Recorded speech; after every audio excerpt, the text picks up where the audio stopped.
এই তো কিরে, ভালো আছিস? ছাগলটারে কিচ্ছু না খাইতে দিয়ে না বাইন্দা রাখছে। পেটটা একটু বড় হয়ে গেছে, হাড্ডি বাইর হয়ে গেছে, ক্যালসিয়াম ভিটামিন কিচ্ছু খাইতে দেয় না। এলাকার মানুষ ছাগল গরুর প্রতি কোনো মহব্বত নাই। আমি আয়া পড়ছি, তোকে থেকে আর কোনো সমস্যা হবে না এখন থেকে, বুঝছস? তোদেরকে আমি সব চিকিৎসা করে দেব, কারো কোনো রোগ শোক হবে না। একটু দেখি বাকি গ্রামের সব গরু ছাগলের কি অবস্থা। হ্যাঁ, থাক তুই এনে। ওই তো এখানে একটা গরু আছে, দেখে আই তো। দেখছো, গরুটারই এনে বাইন্দা রাখছে। না ঘাস আছে না কিছু আছে, কিছু না দিয়া বাইন্দা রাখছে। এলাকার মানুষের কোনো মায়া মহব্বত নাই গরু ছাগলের প্রতি।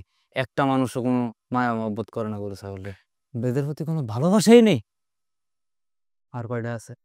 এই তুই চুর করতে শুরু এ না না ভাই, আমি শোন না ভাই, আমি শোন না ভাই, আমি শোন না, আমি শোন না, আমি শোন না, আমি শোন না। কাকা মারেন না ভাই, মারেন না। আমি পরশ ডাক্তার, আমি পরশ ডাক্তার, আপনাকে এলাকার পরশ ডাক্তার, পরশ ডাক্তার। এরে রে আমাকে পরশ ডাক্তার, তোরা করছিস কি? এরে তাড়াতাড়ি হাসপাতালে লয়ে যা।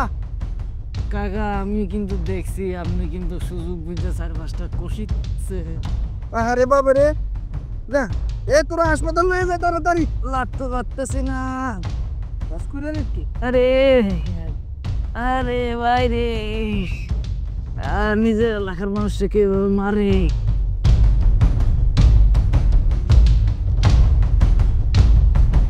কেমনটা লাগে, ডাক্তার এসে কখন ফোন করেছি, আহনের কোনো নামই নাই। গরুটা আমার সারাটা দিন ধরে পাতলা পায়খানা করতেছে।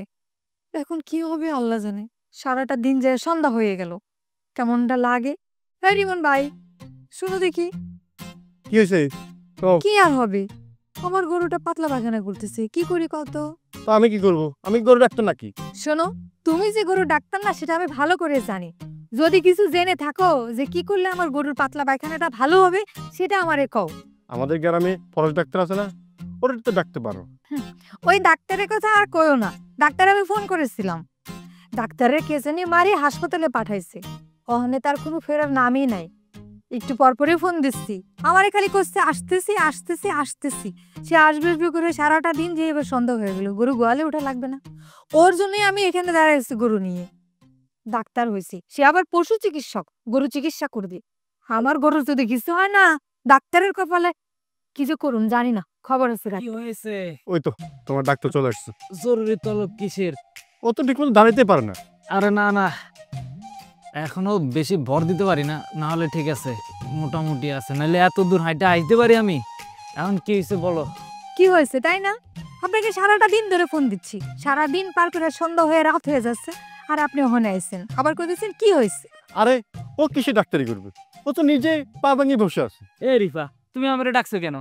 ওই তো ভালো ডাক্তারই জানে, ওরে দিয়ে করো। ওমা, ও যেভাবে ডাক্তারি করতেছে আমি তো গরুর চিকিৎসাই করতে পারতেছি না। গরুর যদি যত্ন সহকারে একটা চিকিৎসা না করতে পারি, তাহলে তো গরুর একটা ক্ষতি হয়ে গেলে এটার দায়ভার কে নিবে? আমি নিব না ওই নিবে? তোমার যদি এর থেকে ট্রিটমেন্ট নিতে হয় এরে দিয়ে নাও, আমারে দিয়ে হইব না, আমারে তুমি বাদ দাও। এ পরেশ ভাই, আমার গরুটা ভালো করে দেখে যাও। আরে আরে কথাটা তো শোনো। এটা তুমি কি করলে রিমন ভাই? এই কামটা কি তুমি ঠিক করলা? হ্যাঁ, দিলা তো ডাক্তারের রাগাইয়া। অন যদি ডাক্তার রাগ হইয়া আমার গরুটারে না দেহে, এমনি গরুটা সারাটা দিন ধরে পাতলা পায়খানা করতেছে, কি হইব আমার গরুর অবস্থাটা? হ্যাঁ, ভয় নাই, ও আবার আসবে, ওর একটা দায়িত্ব আছে না। আচ্ছা ঠিক আছে, তুমি গরুকে খাওয়াও, আমি আসছি। হ, আমি রাতের বেলা গরু খাওয়াবো, গরু আমার গোয়ালে তোলা লাগবে। যত শব্দে একটা কইলে আরেকটা শোনা। দুধ বললাম আমার গরুটারে ভালো করে চিকিৎসা করু, কেমনে পানছি খোলবার তো পারতাছি না।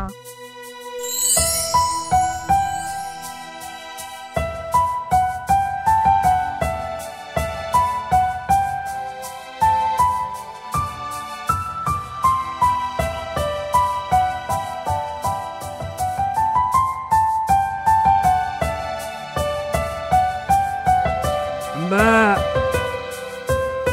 মা মা,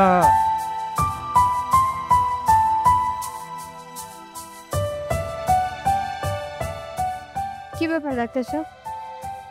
সেদিন সন্ধ্যাবেলা যে আমার গরুর ওষুধের কথা বলে গেলেন, তারপর তো আমার গরুটাকে আর দেখতে এলেন না। তা আজ এত রাইতে কি মনে করে আইলেন? কেমন আছে? কে কেমন আছে? আমি আর কার খবর নিতে আসছি? আমার রোগীটা কেমন আছে? আপনার রুগী মানে আপনার গরু? হ্যাঁ, পশু পাখি নিয়ে আমার কাজ। আমি তো পশু ডাক্তার। আমি আর কার খবর নেব? গরুরই খবর নিতে আইছি। বুঝলাম, পশু পাখির জন্য আপনার অনেক ভালোবাসা, অনেক দায়িত্ব। তা এত রাত্রে আইসা যে আপনার রুগীর কথা জিগেলেন, আমি কেমন আছি সেটা তো জিগেলেন না। সেটা জানতেই তো তোমার কাছে আসলাম। তোমারে দেওয়ার জন্য একটা জিনিস নিয়ে আসছি, দিলে নিবা? ও মা, আপনি আমার জন্য কিছু আনছেন আর আমি নিব না, এটা কোনো কথা কইলেন? আমার জন্য কি আনছেন তাড়াতাড়ি দেন। আসলে সবার মনে কিছু আশা থাকে, ইচ্ছা থাকে, কিছু অব্যক্ত কথা থাকে, যেগুলো প্রকাশ না করতে পারলে বুকটা দুবদুব করে। আর এই দুবদুব করতে করতে মনে হয় যেন বুকটা ভাঙে আর হৃদয়টা বাইরে হয়ে যাব। কার কি ভেঙে গেল রিপা? তোমাদের গরু আবার কারো বেড়া ভেঙে ফেললো? আরে না, বেড়াটারে কিচ্ছু ভাঙে নাই, আমাকে ডাক্তার সাহেবের বুক ভাঙিয়া হৃদয়টা বাইরে যেতেছে। ও তাই নাকি? কিছু স্বপ্ন স্বপ্নই রয়ে গেল। বাবার তেমন কোনো টাকা পয়সা ছিল না, ডাক্তার হয়েছে পশু পাখির, এখন পশু ডাক্তার। আসলে পরেশ ভাইয়া, সত্যি কথা কি হলো জানেন? আমরা মানুষ, আমাদের মনের মাঝে অনেক আশায় থাকি, অনেক স্বপ্ন থাকে। সব স্বপ্ন তো আর পূরণ হয় না।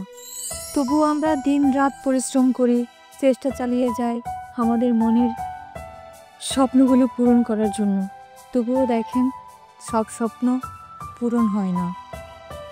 আর সব স্বপ্ন যদি পূরণই হবে, আকাঙ্ক্ষা নিয়ে কে থাকবে বলেন? এজন্য তো আমাদের মাঝে অনেক আকাঙ্ক্ষা থেকেই যায়।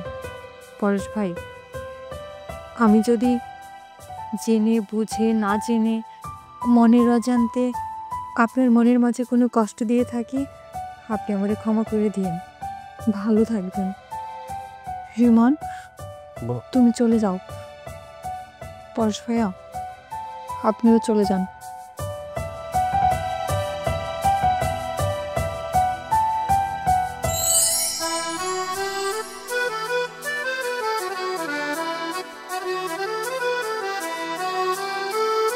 আসলে আমি পশু, পশু পাখির চিকিৎসা করতে করতে, এদের সাথে থাকতে থাকতে কখন যে নিজের মনটাই পশুর মতো হয়ে গেছে নিজেই বুঝতে পারি নাই। মানুষের মন আর আমি বুঝতে পারি না, আমার ব্যর্থতা।